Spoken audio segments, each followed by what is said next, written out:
고린도후서 1장 18절에서 22절 말씀입니다. 하나님은 미쁘시니라. 우리가 너희에게 한 말은 예하고 아니라 함이 없노라. 우리 곧 나와 실로아노와 디모데로 말미암아 너희 가운데 전파된 하나님의 아들 예수 그리스도는 예하고 아니라 함이 되지 아니하셨으니 그에게는 예만 되었느니라. 하나님의 약속은 얼마든지 그리스도 안에서 예가 되니 그런즉 그로 말미암아 우리가 아멘하여 하나님께 영광을 돌리게 되느니라. 우리를 너희와 함께 그리스도 안에서 굳건하게 하시고 우리에게 기름을 부으신 이는 하나님이시니 그가 또한 우리에게 인치시고 보증으로 우리 마음에 성령을 주셨느니라. 아멘.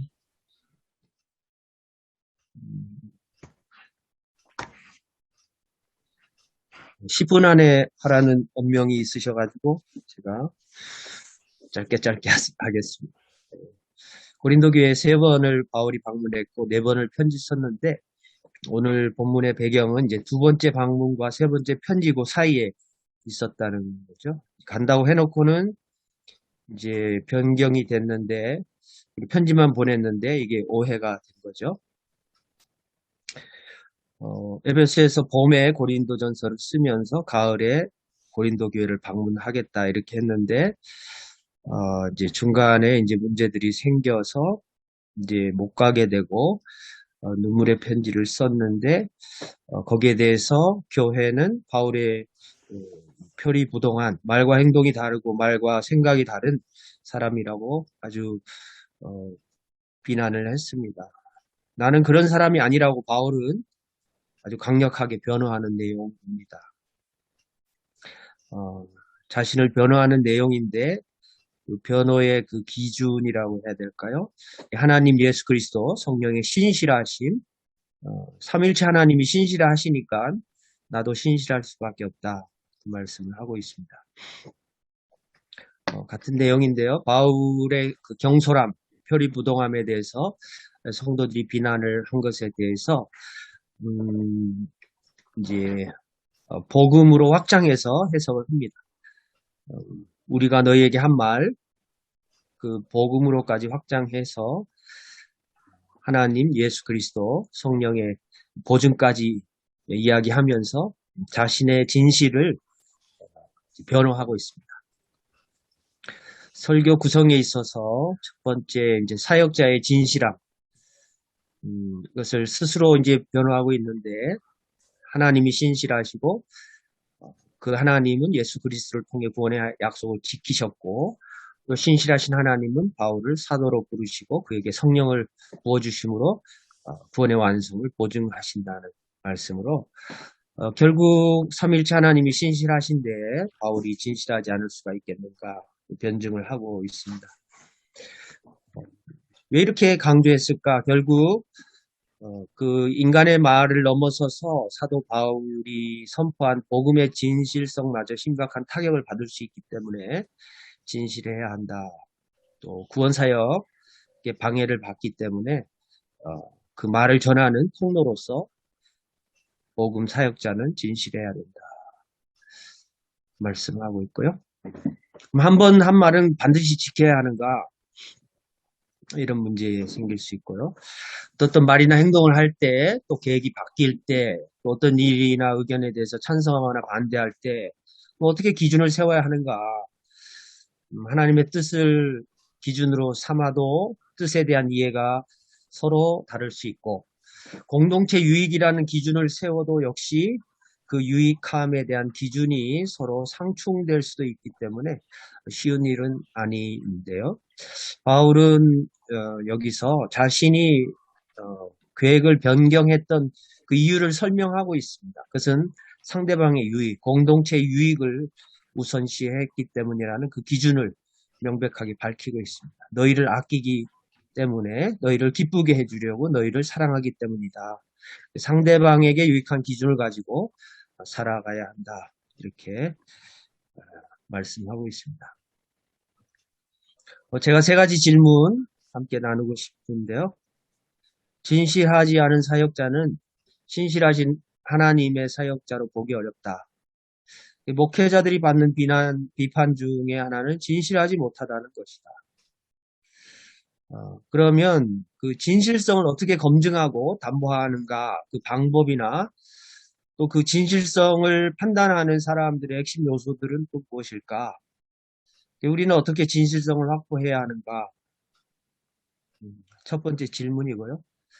두 번째는 우리는 어떤 경우에 목회자들이 성도들에게 오해를 받고 비난을 받는가? 그 오해를 받을 때 그럼 어떻게 대처해야 지혜로운가?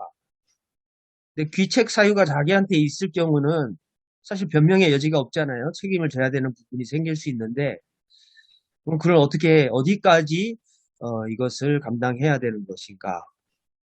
또 오해를 풀고 갈등을 봉합하거나 상충하는 의견을 해결해 본 적은 있는가? 반면에 나의 대처 방식이 오히려 갈등을 증폭시킨 적은 없는가? 이 경험을 좀 나누면 좋겠다라는 생각에서 이러저러한 이제 질문을 해보았습니다. 마지막 세 번째 질문은 제 말이기도 한데요. 목회자는 성자가 되어야 하는가 아니면 투사가 되어야 하는가? 성자가 되기에는 세속의 힘이 너무 크고 투사, 이게 싸우는 건데 투사가 되기에는 그 거룩함의 능력이 너무 적지 않은가? 저의 하나의 하소연일 수도 있고요. 이게 체제면에서 부적절한 거버넌스와 교회 체제에서 비롯된 갈등이 한국 교회에 많다면 어떤 대안을 세울 수 있겠는가? 결국 기득권을 가진 사람들끼리의 싸움이 교회에 있어서는 안 되잖아요. 기득권을 가졌다고 생각하는 사람들이 있어서는 안 되는데 머리 대신 그리스도만을 섬겨야 되는데 실상 교회에 보면 사실은 이 체제적인 갈등들이 적지 않거든요. 또 눈치 보기도 하고 또 살아남기 위해서 또 아부도 하고 또 이런 이제 교회 체제 그 체제가 굉장히 다양하잖아요. 우리가 경험하는 이제 장로교 장단점을 조금 우리가 생각하면서 이 질문을 답하면 좋지 않을까. 물론 이제 더 민주화되고 또 회중교회 형식으로 그렇게 지도력이 이제 평등화된 그런 것의 장단점, 또 우리처럼 대표직을 수행하는 사람들이 전체 의견들을 취합하고 최종 결정하는 이런 체제의 장단점, 이런 것들을 좀 보면서 한국교회 미래에 정말 교회가 건강하게 되려면 내부적으로 어떤 대안을 세워야 할까? 이게 아주 큰 문제이기도 하고 또 한 개인이 세울 수도 없는 문제일 수도 있고요. 로테이션 하는 그런 것도 이제 미국 장로교회 같은 경우는 있잖아요. 장로들이 3년 하고 그 다음에 3년을 더 할 수 있죠. 그리고 반드시 1년은 쉬어야 되고요. 그렇게 해서 이제 신임을 묻고 쉴 때는 더 많은 일들을 감당할 수도 있고 충전할 수도 있고 자기가 현직에 있을 때보다는 또 다른 이제 사각지대를 교회를 돌볼 수 있는 그런 장점들도 있는데 우리나라에서는 이 직임이라는 것, 포지션에 대한 그 리더십이 너무나 강하게 각인되어 있는 그런 부분들이 있어서 이런 것에서 비롯된 갈등의 요소들은 어떻게 대처하고 처리하고 있는지에 대한 질문입니다. 네, 제가 한 8분 안 썼는데요. 이상 마치겠습니다.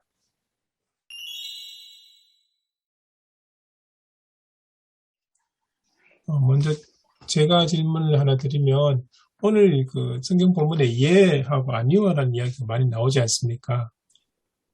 이 예, 그러니까 너희에게 우리가 너희에게 한 말은 예하고 아니라 함이 없노라 이렇게 시작이 되는데요. 오늘 본문에서 예하고 아니오가 어떤 의미로 이해를 하는 게 좋을지 그 이야기를 먼저 하면 본문 이해가 좀 더 수월하지 않을까 그렇게 생각됩니다. 일단 제가 생각해서 몇 가지 적어놓은 거는 하나는 성취와 불성취, 또 하나는 속마음과 겉으로 드러난 행동, 혹은 순종과 불순종 이런 의미가 같이 막 섞여 있는 것 같은데 목사님들 생각은 어떠십니까? 이 본문 속에 나오는 예하고 아니오가 어떤 의미로 이해하는 것이 좋을 것 같습니까?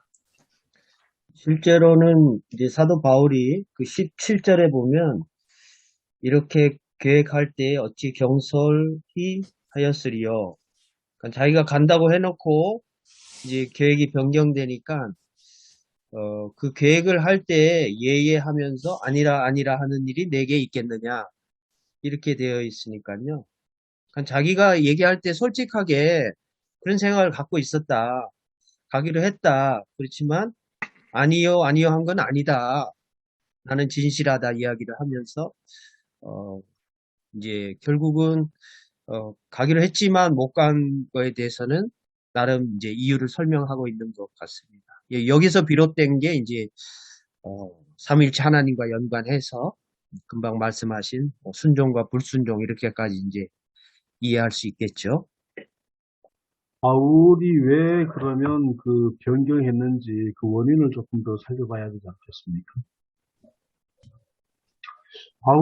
바울이 이제 그 편지로 보낼 때는 굉장히 그 엄격하고 징계해라. 고린도 교회에 관해서도 그렇고 징계해라. 굉장히 엄격한데 실제로 만나보면 따뜻한 사람, 따뜻한 남자인 거죠. 그래서 바울이 보고 유하다, 약하다, 뭐 그런 얘기를 들었는데 특히 이제 거짓 교사들에 관한 것, 또 여러 가지 어떤 잘못 저지른 사람들에 대해서 엄격하게 징계를 하라고 그러니까 고린도 교회에서는 그런 사람들이 바울이 가게 되면 굉장히 그 요즘 같은 우린 시대 아니니까 굉장히 또 상처가 또 이렇게 잘 드러나게 되고 그런 것들 때문에 바울이 이제 고린도 교회를 재방문하는 거를 그렇게 이제 바꿨지 않겠나 그렇게 이제 보고 있거든요. 그리고 바울이 또 실루아노라든지 디모데라든지 같은 동역자들끼리 방문을 또 주위에도 많이 또 있었을 거 아니에요. 그래서 혼자 단독 결정한 것이 아니고 여러 사람 동역자들이 함께 경솔하게 결정했겠느냐라고 하는 말은 혼자 결정한 것이 아니라 물론 성령님께서 인도하시겠지만 함께 공동으로 목회하는 그런 어떤 목회의 과정 속에서 함께 결정을 했다. 뭐 그런 것도 될 수 있겠고요. 그래서 물론 거기 나와 있지는 않지만. 네, 사도 바울이 24절에 보면 기쁨을 돕는 자 되겠다 하고 2장 1절에 내가 다시는 너에게 근심 중에 나가지 아니하기로 스스로 결심하였다. 이런 걸 보면 지금 편지가 하나의 완충작용이 아닐까. 직접 가서 그냥 가면 이제 문제가 생길 것 같고 사도 바울도 성격이 대단한 사람인데 자기도 어느 정도의 포즈를 그러니까 잠정적인 그 시간을 좀 갖고 또 공동체도 또 좀 스스로 추스릴 수 있는 여지를 두는 그 중간 시간을 번 것은 아닌가. 가서 부딪히기보다는 편지로 일단 다독이고 하려는 그런 의도는 아닐까 이런 생각도 해봅니다. 구체적인 그 이유에 대해서는 우리 나오지 않지만 2장 1절에 보면 바울이 가지 않은 이유가 여러분에게 아픔을 주지 않기 위해서 그렇게 이야기를 하고 있는 걸 볼 때 바울이 생각하기에 오히려 가지 않고 편지 보내는 것이 훨씬 더 낫지 않았을까 그런 생각도 듭니다. 그리고 또 한편으로 생각해 보면 실제로 이제 고린도 교회 내부에 이제 바울에 대해서 긍정적인 분도 있고 좀 부정적인 비판적인 분도 있는데 이제 긍정적인 분들에 대한 하나의 걱정이나 배려가 아니었을까. 바울이 만약에 가서 바울은 분명하게 복음에 대한 분명한 확신이 있고 하나님에 대한 분명한 이해를 가지고 있기 때문에 아닌 건 아니라고 이야기를 할 텐데 그러면 이제 교회 내에 이제 그 바울이 복음을 받아들이고 수용하고 있는 그런 분들에 대해 그분들이 오히려 이제 분위기만 나빠지고 그분들이 더 상처를 받지 않을까 그런 염려에서 그러지 않았을까 그런 생각도 들습니다. 근데 이제 오늘 본문을 보면서 좀 느낀 게, 바울은 이제 자신이 신실하다는 이야기를 강조하고 변화하면서 삼위일체 하나님 이야기를 하지 않습니까? 저는 그게 좀 또 참 놀랍고 이제 좀 우리가 한번 좀 깊이 생각해 봐야 되지 않을까 그런 생각 들었습니다. 내 신실함의 근거가 하나님께 있다는 뜻이라고 저는 보는데요. 믿는 사람들이 그런 자부심 혹은 뭐 아니면 자신감 그런 게 있어야 된다고 바울이 보여준 것 같아요. 근데 보통 우리 이렇게 이야기하지 않습니까? 누군가 우리 말이나 우리 행동에 대해서 오해를 하거나 안 믿고 할 때 뭔가 다른 사람이나 다른 증거를 가져와서 끌어와서 이제 이야기를 하지 않습니까? 뭐 예를 들면 물건 같으면 뭐 예를 들면 진짜 품질 보증서나 이런 것들 갖다 내밀면서 봐라 이게 진짜다 그렇게 이야기하고, 사람 같으면 다른 사람의 예를 들면은 내가 잘 아는 뭐 나를 잘 아는 분들이 내가 신실하다고 이야기하지 않냐, 뭐 내가 한 말이 맞다고 하지 않냐 이렇게 이야기를 하지 않습니까? 근데 오늘 본문은 조금 다른 뉘앙스로 이야기를 하는 것 같아요. 아니 애들 이야기할 때 너 하나님한테 맹세해? 네, 그렇게 이야기하죠. 근거를 어디다 대느냐. 예수 믿는 사람들의 근거 하나님이라는 뜻으로 저는 그냥 단순하게 해석했습니다.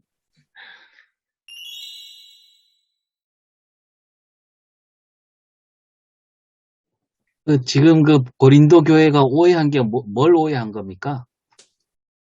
간다 그랬다가 안 갔다 그래서 그런 거잖아요. 쉽게 생각하면.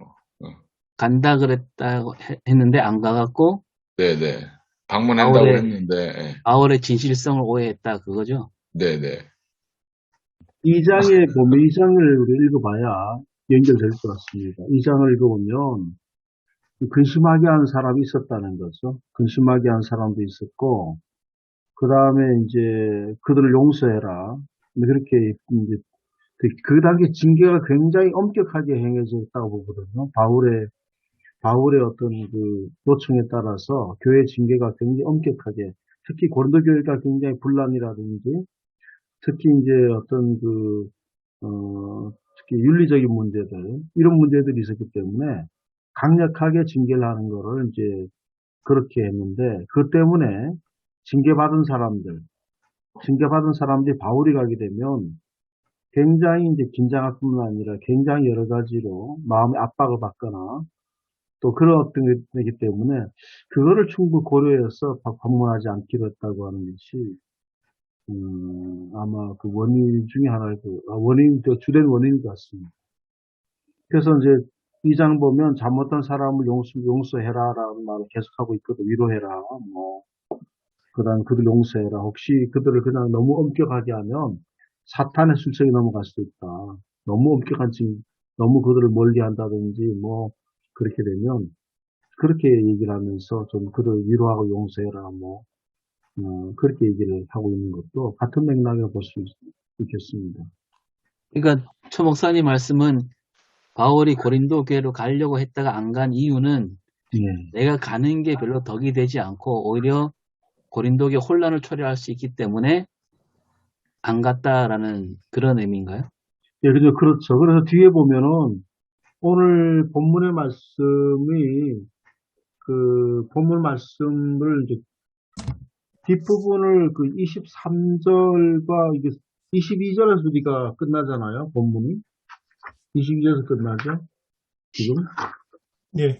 22절에 끝나는데 22절보다도 23절 좀 봐야 될 것 같습니다. 그래서 너희 기쁨을 돕는 자가 되려 한다라고 하는 말과 그 다음에 이것을 좀 보면 너희를 아끼기 위한 거다. 뭐 그렇게 말씀하고 있는 보면 그런 의도가 있다고 볼 수 있지 않겠습니까?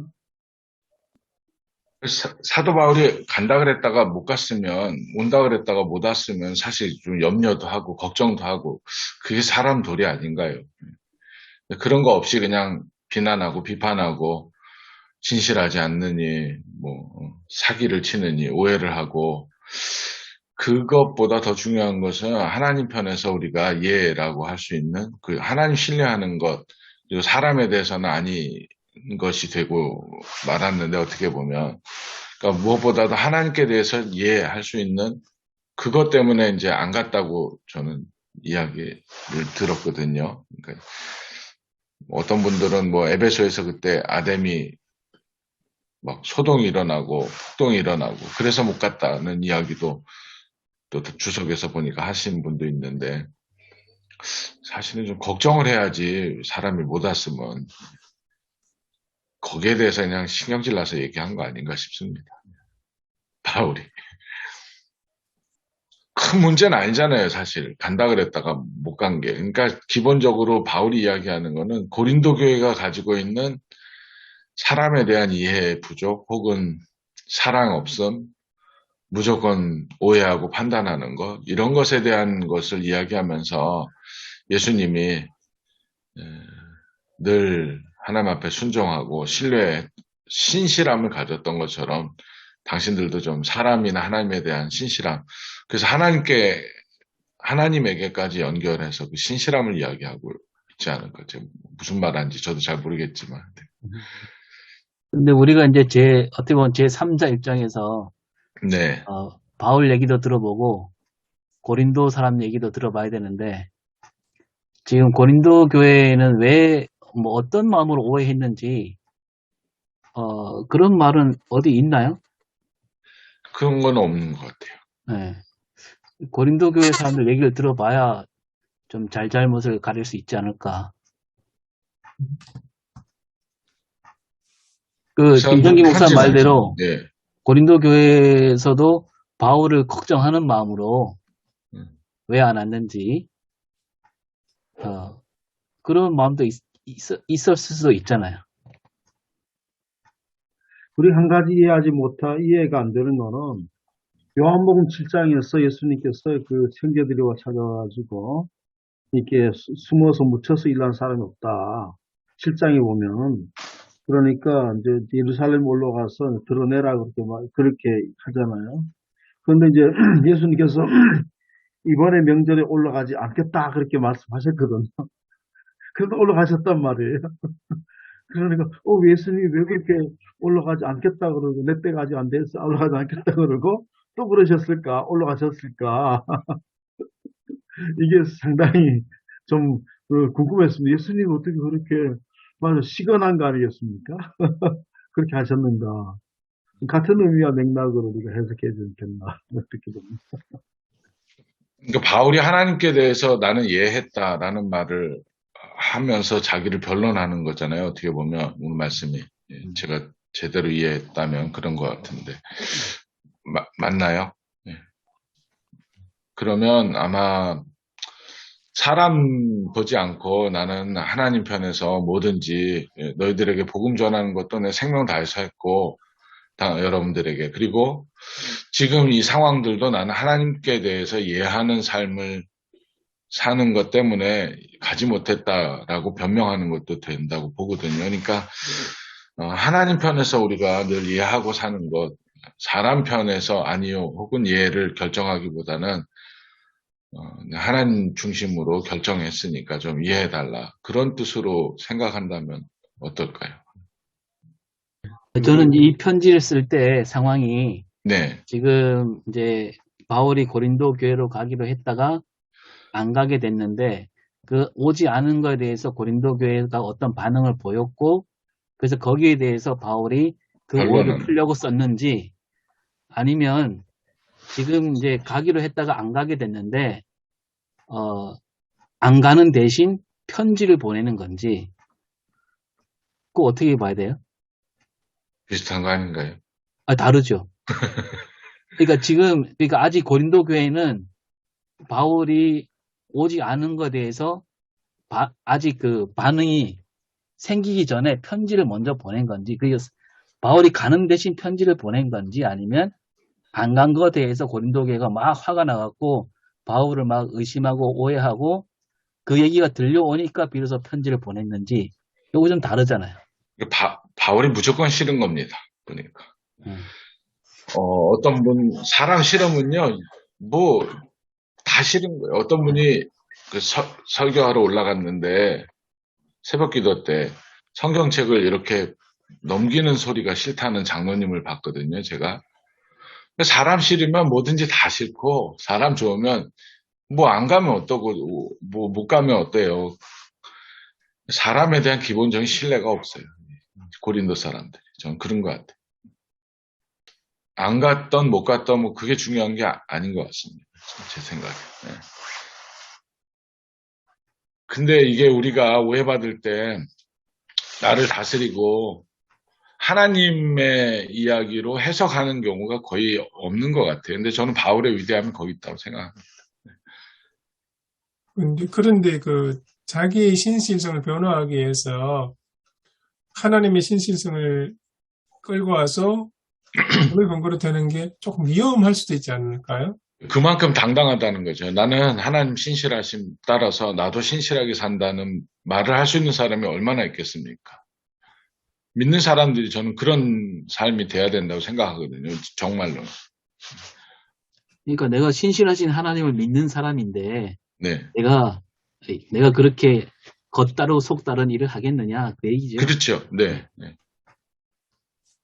그러니까 너희들도 신실한 하나님을 믿는다면 신실해져라. 그 얘기를 변증하는 거라고 보거든요. 그러니까 아무나 못하는 얘기죠, 사실. 고린도적인 상황을 좀 더 들여다봐야 될 필요가 있다고 봅니다. 이 말씀 이야기 위해서는 고린도후서 전체를 한번 읽어볼 필요가 있습니다. 그래서 실장에 보면 이제 이렇게 말합니다. 내가 편지로 너희를 근심하게 하는 것을 후회했다고 말합니다. 편지로서 강력하게 징계해라. 엄하게 징계해라. 고린도 교회가 굉장히 분란 가운데 있고 복잡했지 않습니까? 여러 문제들이, 수많은 문제들이 있기 때문에 강력하게 그 문제들을 해결하기, 강력하게 징계를 요청했는데, 오히려 이제 지나고 나니까, 이제 그 편지를 그렇게 했던 거를 좀 후회했다. 나 지금 후회하지 않다. 그냥 잠시 근심했을 거다. 근심이라고 한 잠시 그것 때문에 상처받은 사람들이 많이 있다는 거죠. 교회 안에서. 그러나 이제 오히려 근심하고 그것 때문에 요즘 우리처럼 이런 게 아니라 치리가 아주 엄격했었으니까 치리받은 사람들이 잠시 근심했지만 결국 구원에 이른 회개다. 그렇게 얘기를 하면서 그래서 고린도에 다시 이제 간다고 어떻게든 상황을 구했지만 이제 그런 여러 가지 가운데 속에 들리는 소식 이렇게 듣고 있지 않습니까? 고린도에 어떻게 변하더니 돌아왔다는 얘기, 다시 했다는 얘기를 듣고 있으면서 이제 지금 이런 상태에서 지금 상황에서 간다면 오히려 그런 사람들에 대해서 오히려 여러 교회에 대해서 상처받은 사람이 또 생각나게 될 거고 그렇기 때문에 내가 지금 결국 너희를 아끼기 때문에 오히려 교회가 지금 어떻든지 복종한 사람 거기에 대해서 그대로 어떤 치료를 잘 받은 사람도 있고 지금 그런 상태 속에서 가게 되면 이제 교회가 또 그들이 상처를 받고 근심하게 되기 때문에 그 모든 것들을 고려해서 결국은 내가 안 간 거지. 편지로서 안 간 거지. 내가 금방 이렇게 말을 바꿔가지고 간다고 했다가 안 간다 했다가 그렇게 한 사람이 아니다라고 하는 그런 것들을 파악하지 않으면 본문을 파악하기가 좀 쉽진 않다고 봅니다. 그래서 고린도후서 전체를 한번 읽어봐야 될 것 같아요.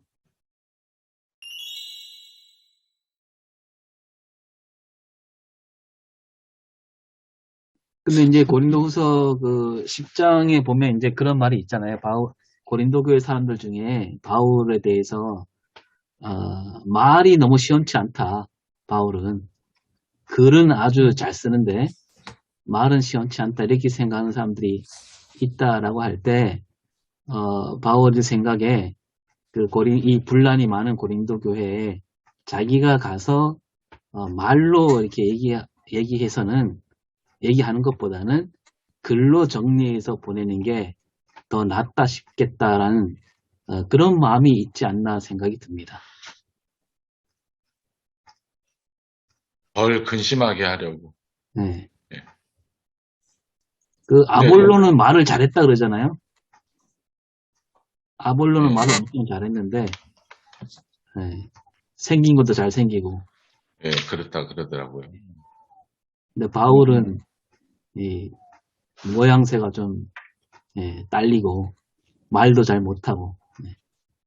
확실히 그 말로 하는 것하고 글로 쓰는 것 차이가 좀 많죠. 그 논리 전개라든지 그러니까 그 내용을 서술하고 묘사하는 방식도 이제 이제 설교하시는 분들도 보면 목사님들 원고를 많이 이제 의지해서 읽으신 분은 굉장히 그 쓰는 문장이라든지 단어라든지 이런 것들 그런 논리 전개가 좀 촘촘하고 그렇게 명료하게 이렇게 쓰시는데 이렇게 설교를 거의 안 보시고 말로 하신 분은 거의 구어처럼 자연스럽게 쉽게 이야기를 하시거든요. 그런 면은 좀 있지 않나 그런 생각이 듭니다. 바울은 이제 그래도 체계적으로 율법도 배우다 깊이 공부한 사람들이니까 글을 쓸 때도 그런 장점이 있는데 이제 이걸 설교를 할 때 바울에게는 오히려 그게 좀 차이가 있었지 않나. 그래서 교인들이 느끼기에 말로 할 때는 별로인 것 같은데 글로 쓸 때는 잘하는데 말로 할 때는 별로 같다. 그런 모습들이 나오지 않았을까 그런 생각도 들었습니다. 바울이 말을 하지 못했다기보다도 그 당시에 갖고 있었던 그 당시 어떤 그 문화적 배경을 살펴봐야 되지 않겠나 싶거든요. 예를 들어가지고 옛날에 우리가 웅변대회 강사 열렬히 뭐 합니다 할 때 말 잘한다 그랬지 않습니까? 야, 말 잘한다 박수치고. 그러나 지금 요즘 그렇게 우습잖아요. 그렇게 말하는 사람 우습지 않습니까? 그렇게 웅변식으로 얘기를 하면 사람들 우스워하잖아요. 근데 그 당시 문화는 그런 웅변 시대 문화인데 바울은 복음을 그러니까 뭐 말 장난이죠. 요즘 우리 이제 목사님 가운데 속에서도 막 코미디언 못지않게 말을 하고 막 이런 분들이 계시지 않습니까? 사람들이 좋아하는 거예요. 그러면 그 사람에 비유해서는 우리 목사님은 말을 못하는 거 아닌데 사람 웃겼다가 뭐 울렸다가 뭐 들었다 놨다 그러니까 말을 잘한다고 본다면 그런 기준을 본다면 우리 목사님은 말씀을 잘 못하는 거죠.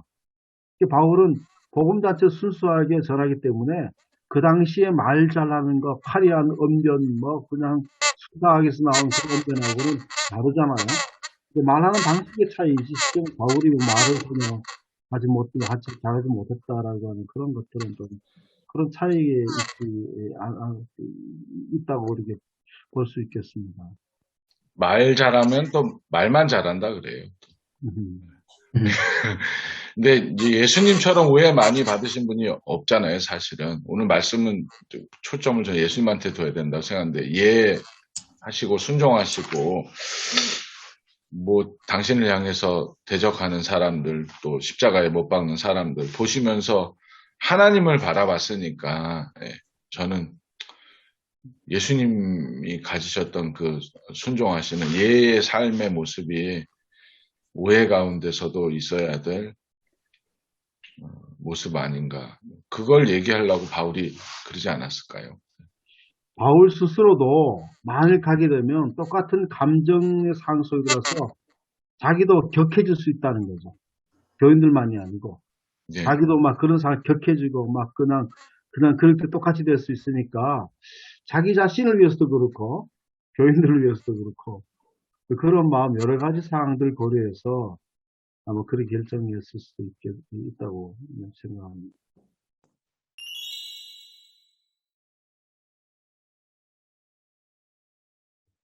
오늘 그 본문 말씀을 바울을 그 고린도 교회를 놓고 그 교회의 목회자라는 관점에서 볼 수 있겠습니까? 목회자의 어떤 성실성에 대해서 굉장히 질타를 받거나 오해를 할 때에 그때에 사도 바울이 삼위일체 하나님까지 이야기하면서 어떤 자신의 신실성, 하나님이 신실하니 나도 신실하다. 그랬을 때 제 생각에는 자기를 변호하기 위해서 하나님을 끌어들인 것, 저는 그건 아니라고 봅니다. 그게 아니고 아까 권영국 목사님 평소가 중요하다고 말씀하셨는데 평소의 일상에서 성령의 능력 속에서 있던 사도 바울이기 때문에 나는, 나는, 나는 신실하다, 이 소박하게.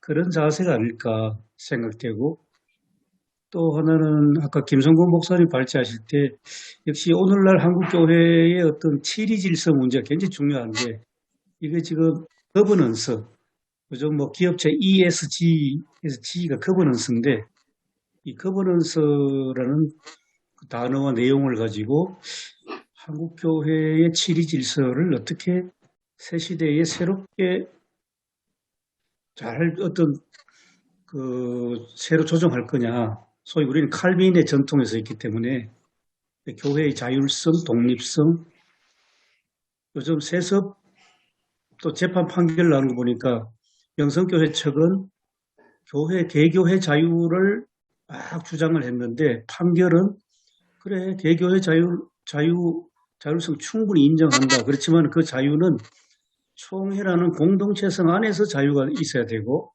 그 다음에 총회는 헌법을 기반으로 총회이기 때문에 헌법을 따라야 된다고 판결은 그래 놨더라고요. 그런 거는 우리한테 굉장히 중요하게 지금 와닿는 거 아닌가 싶습니다. 사실 제가 보기에는 그 바울이 이 오늘 본문을 이야기한 게 어떻게 보면 그 자기가 가겠다고 했다가 가지 못하고 편지를 보낸 이 상황에서 교인들이 바울에 대한 신뢰라든지 바울에 대한 비난이 자칫 그동안 바울이 열심히 전했던 복음에 대한 그러니까 불신 이렇게까지 확대되지 않도록 오히려 그 반대로 복음을 더 확고하게 하고 그걸 근거로 해서 자기는 이 복음을 전하고 이 복음에 순종하기 위해서 그렇게 살아왔다. 그게 곧 신실. 내가 신실하다는 것이 증거가 된다. 그런 근거가 된다. 그런 식의 논리로 이야기한 것 같습니다. 하나님께서 우리를 구원하시기 위해서 약속하셨고 그것이 예수 그리스도를 통해서 신실하게 이루어졌고 그 예수 그리스도 역시 하나님의 말씀에 순종해서 십자가에 죽기까지 구원을 이루어 가셨고 그분이 우리에게 성령을 보내셔서 우리 역시 그분을 닮아갈 수 있게 회복시키고 이끄셨다. 그리고 나도 그런 연장성 속에서 복음을 전했고 그 복음에 순종했고 그렇기 때문에 나는 신실할 수밖에 없다. 그런 논리, 제가 본 그런 논리였던 것 같아요. 바울이 그렇게 말하는 것에 대해서는 고린도 교회가 설득이 되어서 뭐 평소에 그랬으니까 받아들이겠지만 오늘 일반적인 교회에서 뭐 제 같은 경우 제가 좀 오해를 받을 만한 일을 했을 때 이렇게 바울과 같이 삼위일체 하나님을 근거로 삼아서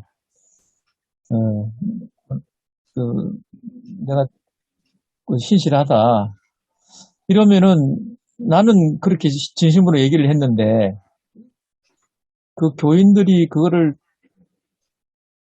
얼마나 받아줄까? 많이 써야 되는 것 같아요. 지금 오해를 받는 일이 있고요. 오해를 하는 일이 있는데 이 오해는 필연적이거든요. 왜냐하면 팩트는 하나인데 그거를 다 자기 주관대로 보는 거예요. 자기 듣고 싶은 대로 듣고 보고 싶은 것만 보니까 이거 전체를 다 못 보니까 이제 오해가 생기거든요. 그 오해는 목표에서 필연적인데 오늘의 본문을 가지고 이 부분을 어떻게 풀어볼 수 있을까? 아니면 뭐 그것과는 다른 주제로 뭐 본문이 말하고 있으면 또 거기에 따라가야 되겠지만 그런 생각을 좀 해보네요. 바울이 오늘 그런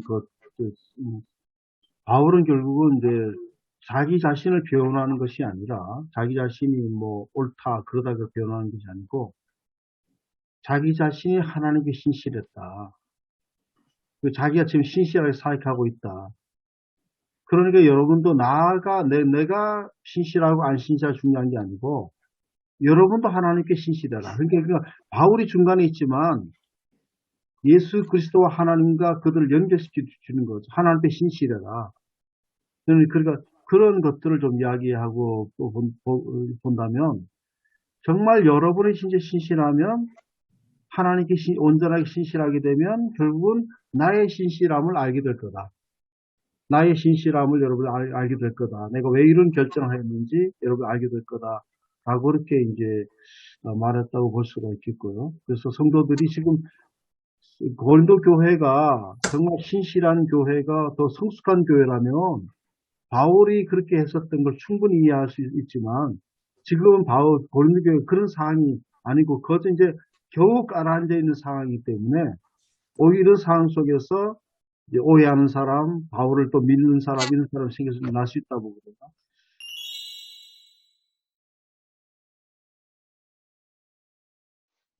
내 기준으로 판단하는 거죠. 네, 쏘고만 사람은 쏘고만 사는 사람들은 계속 그렇게 판단하는 거죠. 그러니까 교인들도 하나님께 신실해라. 그러니까 여러분이 지금 어떤 배경이든지 그리스도에게 신실해라. 그거를 조금 강조를 저는 좀 이번에 말씀하면은 뭐 바울이 옳고 그르고 그런 게 아니고 하나님께 신실해라라고 하는 걸 좀 강조를 하면 좋겠다 그렇게 생각하거든요. 예수님처럼 억울할까 그렇게 설교하려고 하게 됩니다. 설교라고 보기엔 좀 그런데 그 생각이 좀 들었습니다. 그 목사님, 목사직, 장로님, 장로직, 이 직기가 그의 신실성을 보장해 주는 게 아니고 바울의 입장을 보면 그가 복음에 대해서 어떻게 이해하고 어떻게 전했고 어떻게 살아왔는 그의 삶과 삶의 태도가 그의 신실성을 이렇게 판단할 수 있는 근거가 되지 않을까 그런 생각이 들었습니다.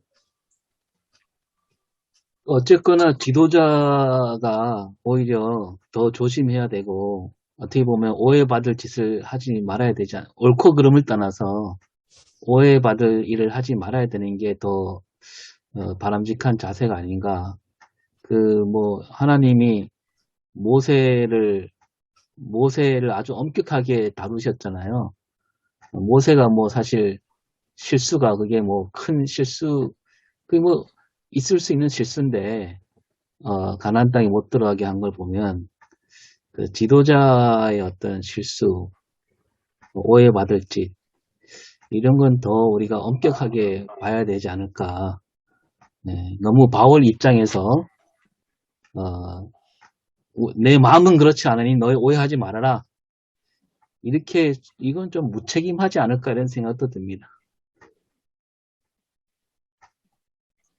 저는 이번 주일이죠. 이제 이 법문설교로 그 이웃교회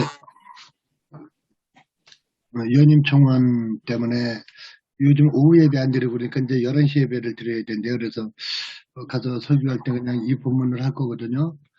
근데 이게 자칫 잘못하면 무조건 예스맨 되는 것이 신앙생활 잘하는 것이다. 또 이렇게 이야기할 수도 없잖아요. 그러니까 연임청원에 동의하는 게 그게 이제 그렇다고 이게 끌어서 쓴 아전인 습격의 어떤 무슨 부회?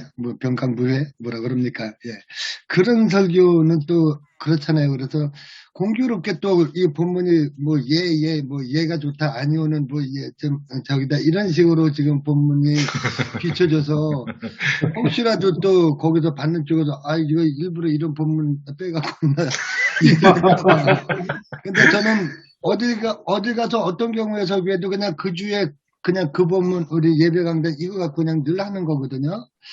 근데 그런 것도 이제 또 오해가 물론 될 수는 있죠. 그래서 하나님 뜻입니다, 목사님. 그래서 이런 경우에는 이 본문을 어떻게 오해 없이 이게 오히려 오해가 될 수 있는 거예요. 그런 경우에 이 본문을 갖다 끌어붙인다는 건 이게 이렇게 오해를 받을 수 있는데 오해받지 않고 이거를 잘 설교를 해야 돼서 제가 지금 오히려 그게 더 걱정입니다. 그리고 우리가 이제 여기도 교인들한테만 얘기하는 것이 아니고 목회자 스스로도 신실해야 하잖아요, 실제. 자기 이야기 먼저 설교해야 되니까. 우리가 어제 이제 하나 프로그램을 봤는데 저녁에 차이나는 클래스라고 콜롬비아대 있는 교수가 와서 하는데, 우리가 다 가면을 쓰고 있다는 거죠. 그래서 가면을 이제 벗는 게 중요하다. 그래서 이제 우리가 신실함을 교인들한테도 가면 쓰는 것이 아니고 신실함 있는 그대로 모습을 평소에도 보여주는 것이 필요하고, 그래서 서로가 신뢰관계가 이제 구축되는 것이 필요하지 않겠나 싶어서, 뭐 저는 저 자신도 우리가 신실해야 되고 교인도 신실하고 하나님께 신실하자, 뭐 그렇게 좀 설교를 좀 이끌어가고 네. 싶습니다. 신실하신 하나님 아버지 감사합니다.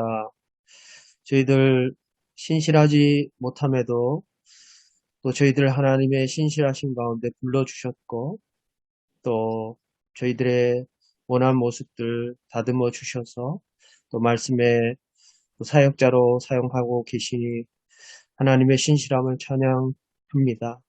저희들을 온전히 사용하여 주셔서 이번 주일에도 하나님의 말씀을 성도들에게 잘 먹이게 하시고, 그 말씀을 먼저 저희들에게 적용하여 진실한 목회자로 살아가기로 다짐하고 또 실천하는 복된 시간 될 수 있도록 주님이 인도하여 주옵소서. 한국교회의 신실함을 덧입혀 주셔서 또 추락하는 이 한국교회 분위기가 다시금 반전되고 또 전환되고 회복될 수 있도록 하나님의 크신 은총을 덧입혀 주시옵소서. 아멘. 살아계신 예수 그리스도 이름으로 간절히 기도 올려옵나이다. 아멘. 네. 감사합니다. 수고하셨습니다. 수고하셨습니다. 감사합니다.